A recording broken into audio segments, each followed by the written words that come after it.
ఈరోజు పులివెందుల ఎమ్మెల్యే 2 సార్లు ప్రచారానికి వచ్చాడు. రెండవసారి మా ఎమ్మెల్యేని చూడొద్దండి, నన్ను చూసి ఓట్లేయండి అన్నారు. కానీ మా తెలుగుదేశంలో పార్టీలోని కార్యకర్తలు, నాయకులు, మన ప్రజలు అది తిరస్కరించి తెలుగుదేశం పార్టీకి ఓటేశారంటే మీరందరూ 2 ఎమ్మెల్యేలను ఓడగొచ్చినారు కడప నియోజకవర్గం నుంచి. ఈరోజు మన నాయకుడు చంద్రబాబు నాయుడు గారి ఆశయాల ప్రకారము ఆయన దగ్గరికి కడప నియోజకవర్గ అభివృద్ధి కోసం పలుసార్లు పోతున్నాం.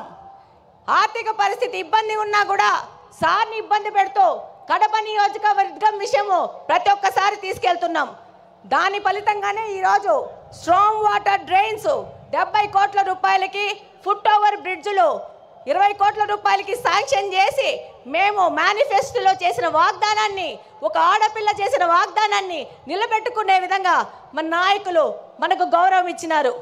ఈరోజు మన నాయకుల ఆశీస్సుల ప్రకారము మన కడప స్వచ్ఛ కడప అనే ప్రోగ్రాన్ని కడపలోని ప్రతి ఒక్క తెలుగుదేశం నాయకుడు, కార్యకర్త వారానికి 2 రోజులు 6 గంటల నుంచి 9 గంటల వరకు కడప నియోజకవర్గ అభివృద్ధి కోసం తిరుగుతున్నారంటే అది మన నారా చంద్రబాబు నాయుడు గారి స్వచ్ఛాంధ్ర ముందుకు తీసుకుపోయే విధంగా మన కడపను కూడా స్వచ్ఛ కడప చేసుకోవాలని మా తెలుగుదేశం కార్యకర్తలు పాటుపడుతున్నారు.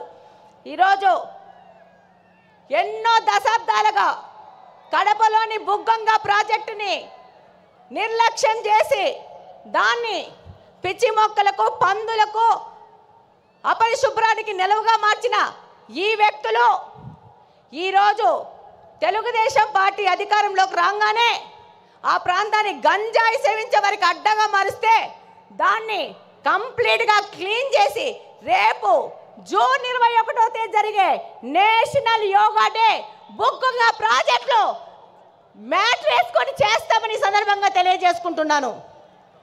అలాగనే ఈ యొక్క మహానాడు సందర్భంగా మన ముఖ్యమంత్రి గారికి చిన్న విజ్ఞప్తి.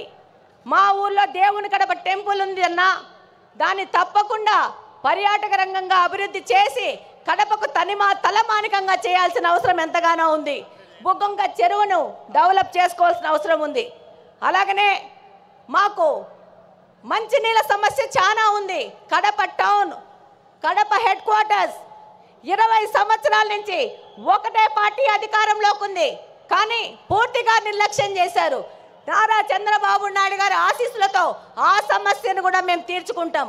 అలాగనే నారా లోకేష్ గారు 20 లక్షల ఉద్యోగాలు ఇస్తా అన్నారు.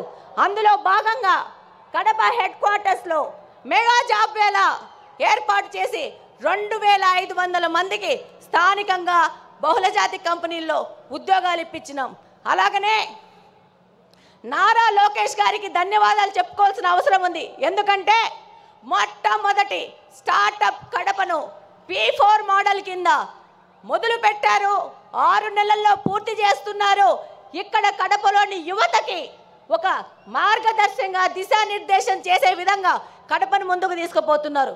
అలాగనే మనం P4 మోడల్లో మన కడపలో నిఘా వ్యవస్థను పెంచడానికి 1 కోటి రూపాయల వ్యవధితో P4 మోడల్లో కెమెరాలు పెట్టబోతున్నాం. చివరిగా కడప అనేది ఎవరి అడ్డాగడ్డా కాదు, ఇది కడపలో నివసిస్తున్న ప్రజల అడ్డా, కడప ప్రజల గడ్డ. తెలుగుదేశం పార్టీ ఇందాకనే మీరు చూసింటారు, దాదాపు 15 మంది నాయకులు తెలుగుదేశం పార్టీ నాయకులు నిలబడ్డారు. మేమందరం తెలుగుదేశం పార్టీ కార్యకర్తలను ప్రజల దగ్గరికి తీసుకుపోయి వాళ్ళ ద్వారా మా ద్వారా ప్రజాసేవ చేస్తూ ఇది ప్రజల అడ్డా అని తెలియజేస్తున్నాం. అలాగనే నాకు ఈ మహావేదికలో మాట్లాడే అవకాశం కల్పించిన ప్రతి ఒక్కరికి ధన్యవాదాలు తెలియజేసుకుంటూ సెలవు తీసుకుంటున్నాను.